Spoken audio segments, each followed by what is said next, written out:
Alright guys, let's check out your reader for the week. You're starting a new book. You're in lesson 6, and so you're starting in book 2. Your words are come, like wolf cubs come out of their den in the spring. Said, the ranger said that the cubs love to play. Call, a mother wolf can call to her cubs. Away, wolves can travel far away from home. Here, wolves hear better than people. Every wolf helps other wolves in its pack. And remember, when you're down here, I'm going to hide that thing. When you're down here, you just hit the little arrow. Okay, you can talk about this with your kiddos or with your mom and dad. Guys, you can read some of this with your mom and dad. I'm not going to read it to you today. I want to read the main story, and I want to talk about the art. I love this story. It's one of my favorites. Okay, so the story's called A Fable. It's a short story that teaches you a lesson. So as we read, we're going to look for a lesson about life and events that happen over and over. So the author and the illustrator, the guy who wrote it and illustrated its name is Chris Shiban. To create his artwork, Chris Shiban often uses watercolors and colored pencils. He has illustrated children's books and postage stamps. He joined with Ted Arnold, Jerry Pinkney, and other artists to make the book Why Did the Chicken Cross the Road? That's what your author-illustrator looks like. I love this book. I want you to watch so close the sheep's expressions. They are hilarious. Like right now. See this little sheep?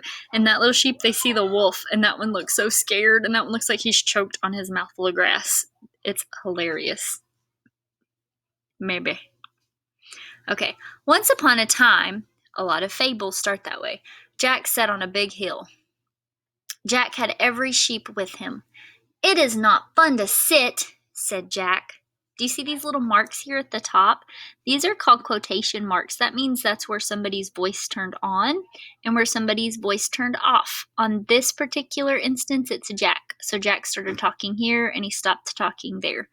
So like Jack looks so bored. Look at his eyes. He's like, oh my gosh, I'm so sleepy and I'm so bored. And the sheep are happy. They're like chowing down.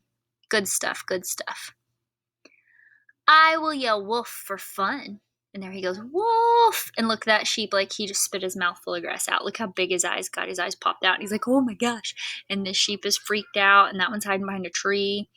And it says his friends ran up the hill to help. They did not see the wolf. Here comes all the villagers with their clubs and their bats, and they're going to get this wolf. Now, Jack's being a little bit of a liar. He's being a little bit of a fibber pants. Jack sat back on the hill. I will yell wolf. Look, he's got a sheep reading a book. Like, what in the world? So here he yells, wolf! And again, this sheep, like, chokes on his grass. This one passed smooth out. He's, like, all 4 feet waving in the air. This one's looking at him like, dude, get up. There's a wolf. He's going to eat you. Get up. We got to go. His friends ran back up the hill. They did not see a wolf.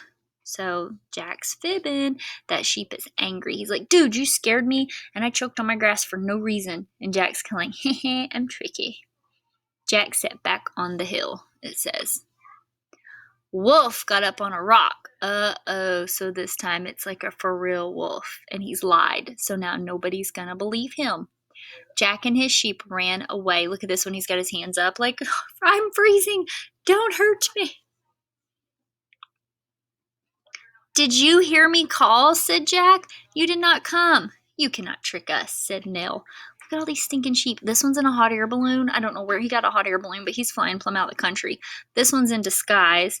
This one's in a tree. These ones are on the roof. That one's trying to fall. In the house, on the chimney, that one looks angry. It's just funny. I love his art. I will be good, said Jack. I will not trick you. Look, this sheep's like, yeah, right. The end. Okay. So that was so good.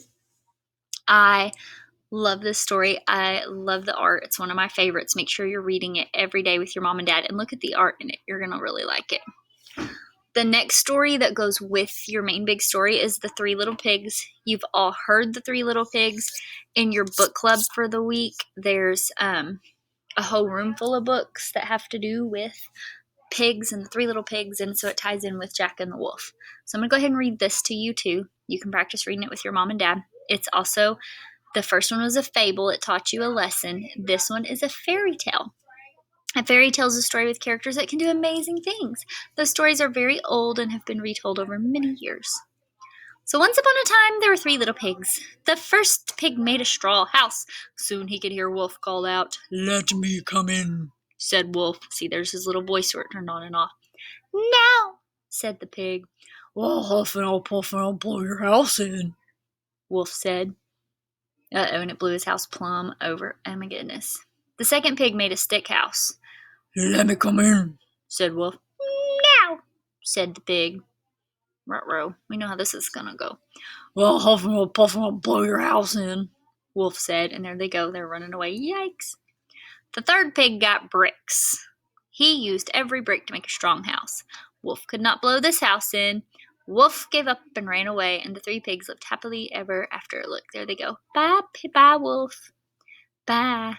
So, read your 2 stories, talk about them with your moms and dads, practice your book every single day, and have a great week.